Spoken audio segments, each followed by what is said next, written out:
Syederalun, kelanjutan pembangunan 3 irigasi besar dan irigasi lainnya di Biren dilanjutkan tahun ini dengan anggaran APBA 250 miliar rupiah. 3 irigasi tersebut yaitu irigasi Anek Gajah Red di Pedada, irigasi Seke Polo di Pesangan Sibelah Krung, dan irigasi Alu Geretut di Kecamatan Makmur. Untuk irigasi di Kabupaten Biren.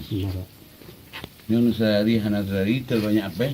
Badi janji belum tuan Bandung irigasi buka artinya Bandung roh buka. Alhamdulillah. Dari sama langa sampai ke Ihana.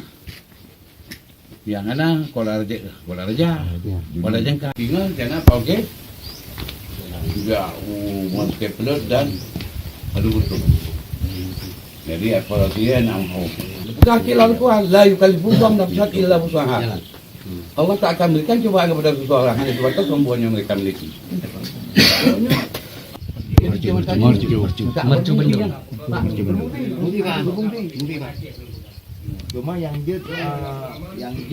Bupati Biren H. Saifan Nur Estos meninjau irigasi tersebut bersama Wakil DPRK Biren Dr. Andes M. Arif, Kepala Dinas Pekerjaan Umum dan Penataan Ruang Biren Fadli ST MSM, Camat Pedada M. Hasan, dan sejumlah tokoh masyarakat termasuk Kejron Blang.